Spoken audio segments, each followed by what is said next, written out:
hello, hello. Good evening. It is Tammy with Cheers to Creativity. We're here on the Cheers to Creativity page, and we are cross-posting over on Essential Stencil. And then I'm going to think real quick. So we've got a shovel, we have a carrot, we have a rake. Now that carrot probably is going to need to definitely be more of a carroty paint color. How about this orange flame? I think when you think about shovels, you kind of think about maybe the shovel is probably a silverish color, and maybe the forks of the rake are as well. And then we'll probably need a brown for the handles, sorry.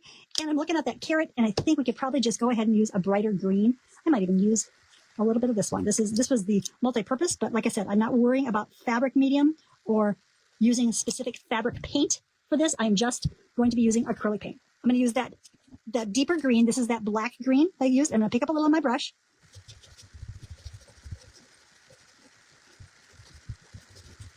Again, I'm putting it on my brush. I'm swirling it off. And to me, it would be the shovel part. Now, the part that's going to be more their handle, we'll say, I'm going to do with a brown. Diluted it a tiny bit, but that's okay. I'm just going to this tiny part right here. So I think what I might do is pick one of those to do the line in here.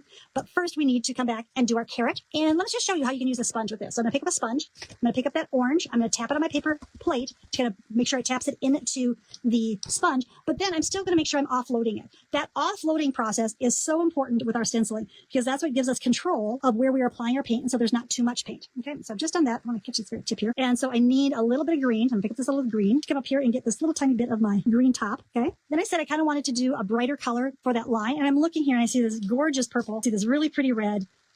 Really could be any of these colors at all, but let's just see if I've got something that's close nearby. Now this is Tuscan red, which I know when I open this up, it's going to be a little more red than it shows in the bottle. And I'm going to take a little of that paint on the brush. I'm going to offload it, and I'm just going to use that color in the skinny little border area. And I'm doing that just so that I'm kind of pulling another color into what I'm stenciling from what's already on the pattern or the colors of the pattern of this apron. Now, when I am in my garden, I want to believe I am planting joy. Okay? Now that is the first stencil. Let me move this off the way. I'm not done, but I want to show you this to you. So you've got the simple stencil that says Plant Joy, and you see the garden tools popping out of it, okay? Of course, from that, the words we used up here, I'm going to pick up the darker green color. First, we're going to take this and move it so it's not over my stencil letters. So, oops, I just moved it, didn't I? I did. Okay, I'm going to lift that off a little, and I'm going to put the little green part here. I'm just going to use this little green sprig, we'll call it, here. Okay, I've lifted that off again. I'm going to go back to my darker green color. Pick up a little more paint on my brush.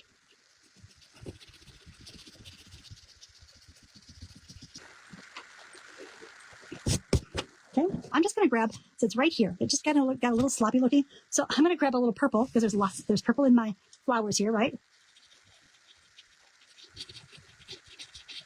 And that center actually is pretty orange. And we used orange earlier as well. So let's just, orange and red. And there it looks like it's meant to be. Okay. So I will obviously take this off of the board to show it to you when we're all done. But here it is. Plant Joy. A little dirt never hurt. And we've got a little flower to it. Okay. I'm going to set that aside. And I've always told you, if I'm going to do something special with a background, I'm going to show you. There is nothing special with this background at this point. Okay. It is light ivory. That is the color of paint I used on this, light buttermilk from DecoArt. And I just gave it a quick coat inside and out. We're going to make it a little more special. We're going to bring out some of our transfers. I'm going to do that. That was my one thought. My other thought with this is, do I want to add some words? But we're going to start with this. I'm going to start by just putting this down, okay? So this is on one side. I see a little spot here on a leaf that I kind of missed. So we're going to put it back down. So we've got our gate. I am going to just grab that brown brush I had a minute ago. I'm just going to add just a tiny bit down below, just to kind of make sure it's nice and grounded in there, okay? I think I'm going to use this bird cage. I think this is really pretty too. Fingernail can kind of be your guide too. Okay, so I've got that. I've still got a little brown on this brush. And again, I am just going to very, very lightly my bird cage, okay? So we got the bird cage on one side. I think I'm really kind of liking just the transfers on this. I'm going to see if there's a couple more that might make sense for me. And it's okay just to have a couple sides too. this is that simple floral key. Do I want it there or do I want it there? I'm trying to think. I'm gonna go this way. So first we're gonna take a transfer, and this is just the key, okay? And I'm gonna bring in that color thing I told you about in just a second. So first we're gonna take this key that has a little bit of flowers on it, okay? I'm gonna put it on the plain stained wood. Okay, that's good. So let's look at that one really quick. Set it aside. We're not quite done with it, but let me show you. Now this is one that just had some white. It should have been the light ivory, but I didn't. This was pre-done beforehand, so I'm just gonna leave this and just kind of sand it around the edges. Okay. And this is a little bouquet of flowers, and it might be slightly bigger, but that's okay. And now this is just a plain ivory block, right? I'm gonna take one more transfer here. I'm gonna take the swan, and from this one I'm gonna pull the color. Oops, might be a little heavy. In toward it, all the way around. Right? Pretty cool, huh? So that's how we can use a color of paint to coordinate those things. Now, I know that rooster was out there and we want to do something with him. I'm going to use that thicket color, so that kind of that soft green color that I just pulled around. And that's the color that I am just going to give, whoops, should have taped this down, all over my rooster. Now, you certainly could name your rooster. You could find a name, Joy, Hope, anything you like, and name your rooster. But I think he's pretty cute, just like that. And just the color helps coordinate him with the other pieces that we've done thus far. I go back and grab that brush. It's got a little of the darker green in it, but that's okay. I'm going to go in with the thicket, which is a little bit of the lighter green. Yes, you can stencil over transfers.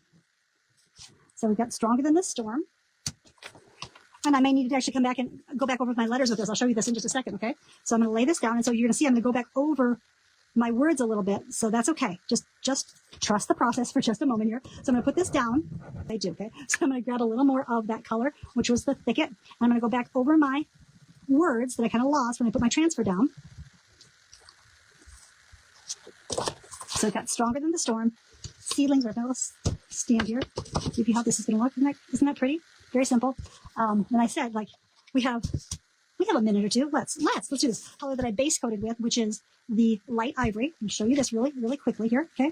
Then I'm going to take a brush, just a big brush, and I'm going to dampen my brush.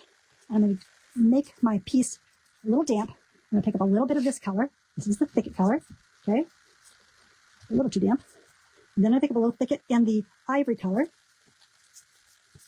And then I'm going to wipe that off and just pick up the ivory color. So it just has a little variation. Okay. Just a little bit. We are going to hit that with a blow dryer. Move easier. Makes it a little thinner.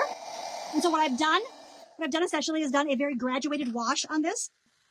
This is from the same stencil set, and it said Seeds of Kindness Grow Here. I'm going to go back to that brush we used, and I'm going to pick up that darker green. So this is that black green color. I think this little sign, the Seeds of Kindness Grow Here, are great to put by my little grow pots of all the things that I've started that we hope are going to grow. When you're a gardener, you have to have a little bit of a faith. Oh, yeah, and Craft Deals right now has some great sales, and you can still use our code CHEERS. So check them out. Again, and maybe just a little bit just around the edges. So, Seeds of Kindness Grow Here. Have a great night. Cheers.